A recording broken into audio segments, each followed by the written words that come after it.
Hey, what's going on, everybody? How you doing out there? It's HBCU game day. It's Tolly Car in Atlanta.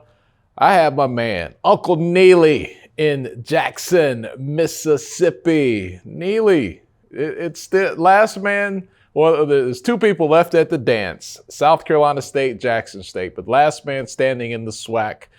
I would ask you if you're surprised. I know you're not, so I'll just start with how you feeling, man. Getting ready to come join me here in the A for the Celebration Bowl. Ollie, I am feeling great. You nailed it. I'm not surprised that we're going to the Celebration Bowl. I am somewhat surprised at our path to get there. You know, anyone who tells you that they absolutely believe we would win every game in the SWAC, I don't know if there's a lot of, truth to that. I did believe we would win the SWAC East. I did believe we would do very well in the SWAC overall and make it to the Celebration Bowl. But when you come into a fall season coming off a pandemic year with so much uncertainty, a freshman quarterback with transfers coming in and some holdovers from the past coaching administration, to go undefeated on your path to the Celebration Bowl in your conference, that was a major milestone for the program. Man, just, you say that out loud. Let's let it sink in for a minute, man. That's not something that happens every year. People don't just run through the SWAC.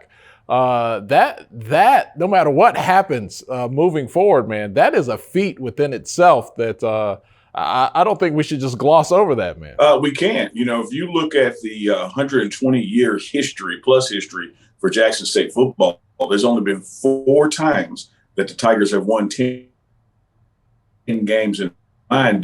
Legendary coach W. Gordon went on a 28-0 run through the SWAC, 28 consecutive straight games of defeating SWAC opponents.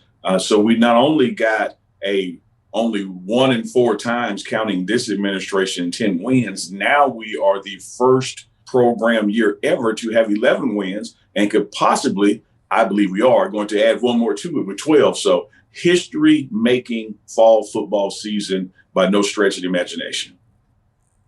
All right, it's Neely from Thee Pregame Show. Neely, we're going to have plenty of opportunity over the next couple of weeks to talk football. So I don't want to make this an X's and O's conversation. I really want it to be story time with Uncle Neely here. So let's start here, man. I was thinking about this the other day. So Deion Sanders has been the head coach at Jackson State just barely a year and some change, right? A year and a couple of days. December 1st, 2020 was his official start date.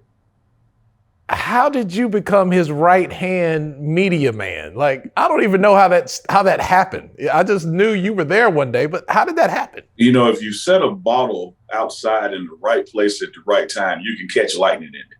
So we'll just leave it right there. We call lightning in a bottle. He and I have enjoyed this professional, and it was grown into a personal relationship the past 16 months when you count when he was first announced in September.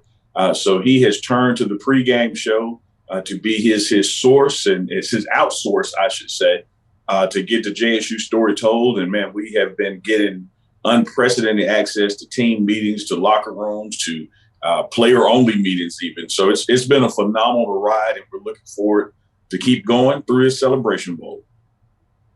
So, okay, I got to dig a little deeper. All right, bring it. Were you doing the pregame show, with the previous coach? Was there a pregame show in existence?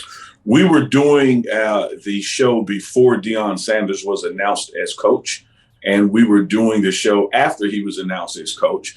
And during midway of the spring season, he called us up and said, I really like what you guys are doing. We need to make this thing a little more official, give you guys some unprecedented access because I like you and I trust you. And most importantly, I trust you. And most importantly, I trust you because you're going to be in some meetings and conversations where trust is at a premium. And so that's how it all unfolded. He saw what we were doing out there on our own and wanted to add his flavor and brand to it and bless us, if you will. And what a blessing and a ride it's been. So the phone rings. It's Deion Sanders.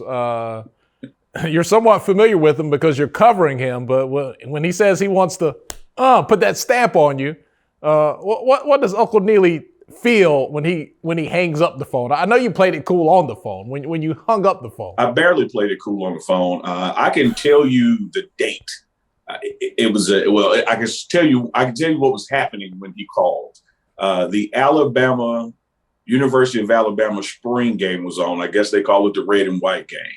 And my phone rings, and I look down. It's Coach Prime, and he says, "Neely, are you watching TV?" And I said, "Not really." He said, "Well, put it on ESPN. They got the Alabama spring game going." I put it on, and he says, "You see that? That's what I want to do." And what was happening was you had the ESPN commentators in the huddle, standing by the coach, covering what was being called and why it was being called, and kind of breaking down nuances of the game. And he said, "That's what I want us to do." And I think at that point, Tyler, we had one game left, which coincidentally was the game against Prairie View, but it ultimately got canceled and the season ended.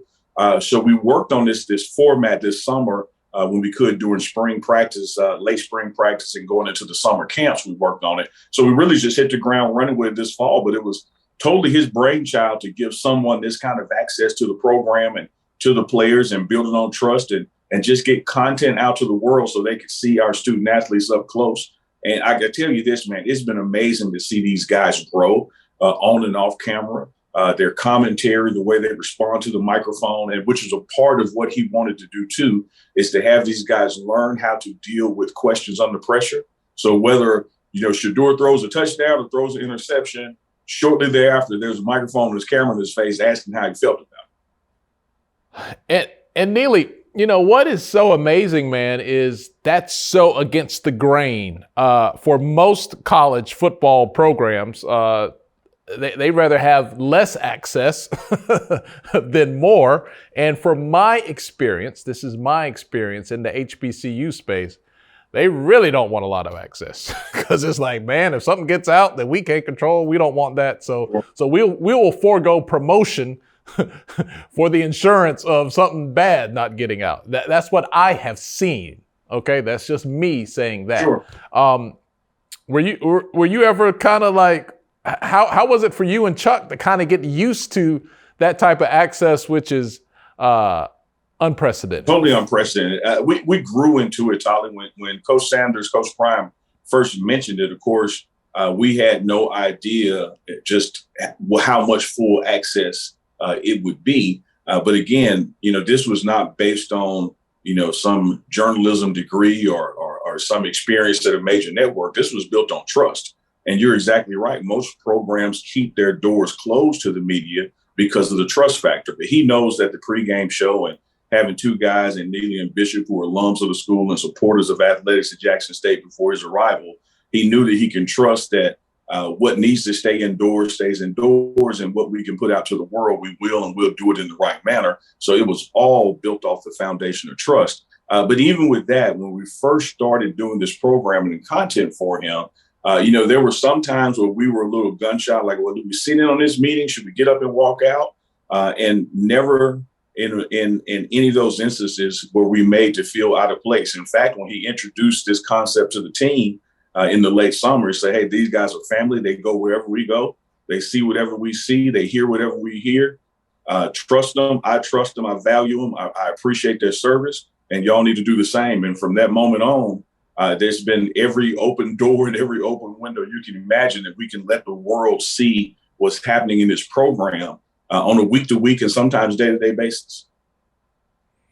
Yeah, it's been so cool to watch. The one thing I really kind of admire the way Coach Sanders moves is that he's not even really bothered by quote unquote negative media. Like if people say something, that's not glowing about him or the program, he doesn't, with maybe one exception, he doesn't shut you out. And he really talks to the media. I don't want to go so far as to say he works the media, but he understands how the media works, and he works that relationship, which, if you're smart, you should do that. And it's just so many things about the way he moves with just his confidence of, look, it's going to be all right. Like, it ain't going to be the end of the world, and just embraces the whole process. It kind of makes it smooth at the end of the day. I agree. And I love the way you worded that. Sometimes when you say someone is working something, it seems like it's predatory or taken advantage of. But he understands the media. He understands the power of getting information out and framing narratives. And he's not afraid of bad news, or he's not afraid of something negative happening. What he doesn't like is lies. What he doesn't like is distrust and dishonesty. But if something happened, it happened. And he doesn't shy away from that kind of thing being told. And that's one of the things he told his players about us. He's like, look, you can't just run to the cameras when something good happens. You got to be able to stand there when something doesn't go your way too, because it's the truth. You got to be able to stand in your truth and be able to speak on things. If you don't want bad things to happen, work harder on your game, and you don't have to worry about having to answer, a tough question, if you will. But I think you're spot on, Tolly, that he understands media. He understands branding. He understands, framing those narratives and telling stories in a meaningful and honest way. And that's something that he's relied on us to help him with. And I think it's been a good look for HBCUs. I think it's been a good look for the SWAC. And I would not be surprised in the seasons to come outside of Jackson State if you don't see other coaches try to adopt a similar model to get their story told, because it helps with everything from internal player development, internal coaching development, but it also helps recruiting. People get to see the program in a manner that they've never seen it before. And I think Coach Prime understands all that. Let's talk about some other things here. I went to the Vet for the first time ever. Now, I know Jackson State fans can be particular.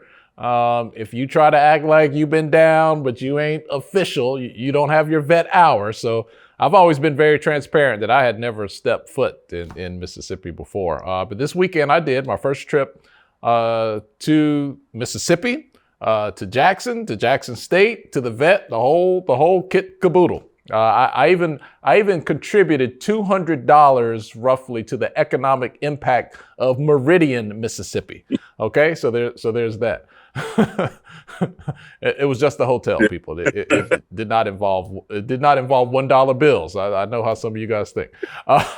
We'll save that for. But Neely, what is it about the JSU fans, man? They showed so much love. And again, even though I had never been there were so many people like, hey, man, we see what you're doing. We appreciate you. It's good to see you. I mean, and really saying things like I knew they were watching, not like blowing smoke, like specific examples about things they remembered, man. That was a very special feeling. That is a very special fan base. And sometimes they say in the South, man, when you live in places where there's not a whole lot of things to do, you can really pour that love and attention, into that school that is your school, man. And Jackson State seems to be where it's at for our people there in Jackson, man. Yeah, there's no doubt about it. There is a deep connection between the city of Jackson, its citizens, its greater community, and Jackson State University. We're the truly only urban university in the state of Mississippi. Jackson is probably about 80% Black now, and there's a HBCU located in it, along with Tougaloo, and Hines Junior College right outside the city is recognized as a HBCU as well. So this is very much a college town, and it's a welcoming atmosphere. There are a lot of activities and a lot of things to do here. This is a capital city, but having said that, there is nothing better than a fall weekend during football season and a home game. It's why we lead the nation in average attendance. It's why even that average attendance is eclipsed when you have games like homecoming, or the every other year when Alcorn is here, or every other year when Southern is here, or when you get to host the SWAC championship in your city. You're going to get 45, 50, 55, 60,000 people in that stadium. And it's a welcoming environment. We can be tough on the visiting fans, but you can still eat at our tailgate, and we're going to talk a little smack with you. But I'm not surprised, Tyler, that HBCU Game Day receives so much love. When we're out and about covering the team, people have mentioned us. Hey, man, I saw the pregame show on HBCU Game Day. I love the partnership. Love what you guys are doing together. I just think that it really helps get the message out even further about what's happening in the HBCU space, what's happening in the SWAC space, and more particularly what's happening at Jackson State University. So having you come to the SWAC championship with Jackson State, earned the right to host, and then you got to see a victory and see the Sonic Boom and see that stadium near capacity. I bet it was all right for you, Tolly. I bet it was all right. Coach Sanders always talks about how he's amazed when he sees his people, and we know what he's saying. He's saying that many black people all in the same, place, man.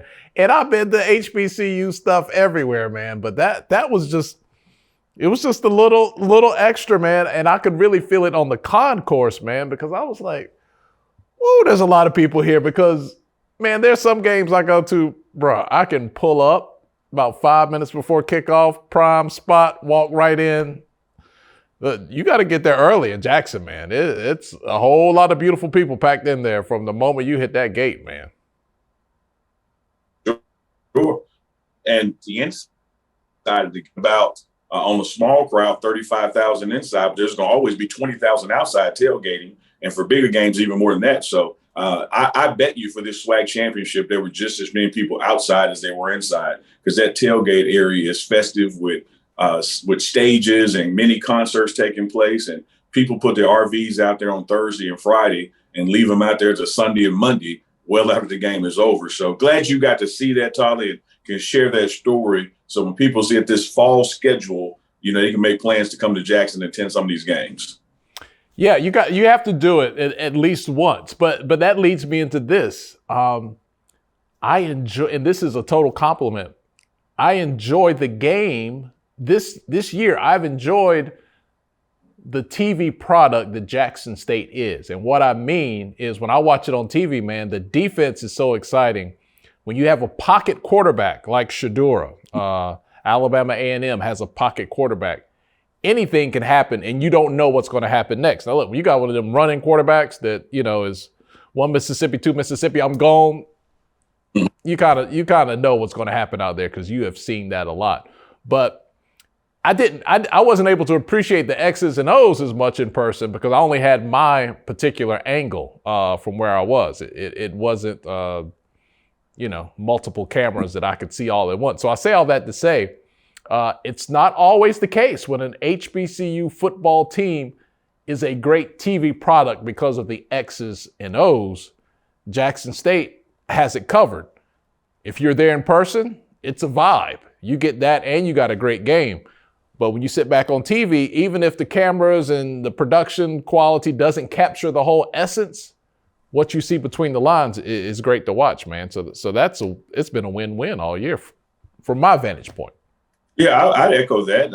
I think that's a testament to not only the student athletes that we've recruited, but also the staff that Coach Prime has assembled. When you have a football maverick icon like a Deion Sanders, he tends to get the lion's share of the attention from the media. But if you go down that staff and look at those resumes, T.C. Taylor, who took over play calling after the fourth game it was, he's won championships when he was coaching in the MEAC. You look at a Dennis Thurman, who has played in the NFL, coached in the NFL. You look at Jeff Weeks, defensive line, played pro ball and coached in the NFL. Coach Flea, Coach Garrett Harrell has been a head coach at the HBCU at Howard. This staff is a tremendous staff. And that X's and O's you're speaking of is a testament to what they're doing in those unit rooms with those smaller groups that lead to what the team does. And again, Coach Prime is quick to share that credit. When he got Coach of the Year, his new nickname is Cody. When he became Cody to the world, he recognized his staff and said that this is a group award from the graduate assistants all the way up to the coordinators. They're all a part of this process, and he shares that light with them as much as he can, although the media is still going to put it back on him because he's Deion Sanders. Yeah, I'm so slow, Neely. It took me 2 days. For 2 days, I was like, what the heck is Cody? Who is Cody? Then I looked at it. I was like, Coach of the Year. Oh, I got it. I was real slow on the uptick on that one, man. It is hilarious to hear him call himself that, man. Some of his assistants in the past have called him the Black Saban, and now he calls himself Cody. So we just, he's going to always be Coach Prime, going to be Prime Time and Deion Sanders. But the list of nicknames is growing as much as Apollo Creed's in the Rocky movies. We're just adding a nickname every week. That's good stuff, man. How about the Celebration Bowl, man? I look, the story Monday was, oh, snap, tickets sold out. Then Celebration Bowl comes back. Okay, we're going to open up another section. I have been there for just about all of them. Mm-hmm. There are several upstairs tarped off areas where, they just haven't sold tickets. And, they keep things on the lower levels and a little bit up top. So there's room to grow, man. Do you have any thoughts on how many might actually be there for the attendance here in a couple of weeks? I'll tell you this, man. This is going to be a phenomenal outpouring for the Celebration Bowl. I will go out on a strong limb and tell you it is going to be a record-breaking attendance. So many times with bowl games, because there's so much TV money involved, there's not a lot of emphasis placed on butts in the seats, if you will. But that fan base, that Jackson State Tiger fan base, Tiger Nation, travels well. And they're going to show up in Atlanta. A lot of them live in Atlanta, live in Florida. You got a big contingency in Memphis, which is just 6 hours away. Nashville, a short drive. And, of course, Jackson's just 6 hours to the west. So I'm expecting that stadium, that NFL stadium, to take some of those upper-level tarps down because Tigers are going to buy those tickets. I don't know what's coming from South Carolina and their fan base, but Jackson State will be in the house, and it will be the largest Celebration Bowl in Celebration Bowl history. Yeah, I'm interested to see how the local media here covers it because it's an ABC game. So the local ABC, WSB TV, has covered it out of, if nothing else, because they had to, because it was going to be on their air. But some of the other stations in years past, token coverage. There have been other games in that same building. They got much more attention. But it's going to be interesting this year how many new faces we'll see, which, we'll welcome them all. But with Deion Sanders returning to Atlanta and now the little bit of drama, will he take a couple of steps? Will we see some progression in his journey back to health? He kind of downplayed it a little bit, but I've been watching him on social. He's still trying to get there. But it won't be hard to market. No, it won't be. And some of these games, Tyler, you and I, and you much longer than I, have been working in this HBCU sports space, and we've seen press conference rooms at the end of what were epic games just have 2 or 3 cameras in them. You add in a Coach Prime or Deion Sanders, and now you can barely get your tripod set up because there's another tripod to your left and your right. So I would expect from a media standpoint, this will not only in attendance be the biggest Celebration Bowl, there's going to be an outpouring of media and press credentials given out like never given before. And it's probably going to have a bigger celebrity presence on the sidelines and the buildups, because again, this is Deion Sanders, this is Coach Prime, and he is returning to Atlanta. When he was a Falcon, and although the building is different, he will tell you just like Babe Ruth built Yankee Stadium, he built that Georgia Dome. So I'm looking forward to it, Tolly. I think there's going to be record attendance, record media, record celebrities, and the Tigers are going to put on the show as well. And we're going to hoist that big trophy up and bring it back to Jackson with us. I mean, you got to think about it, man. You got the connection to the Braves, to the Falcons, and just the overall celebrity lineup of man, there's so many celebrities that you don't even know live in Atlanta. Like, oh, you live in Atlanta too? It's like no. Look, your man gave me a little box in Jackson. He said, "You want to shoot the game? You stand in this box." I did not get to go over in the VIP, which is the Jackson State sideline. Can you tell me about that? Like, that's like a whole different experience. There's the vet, there's the game, and then there's the sideline, the Jackson State sideline. That thing is a whole different plane of existence.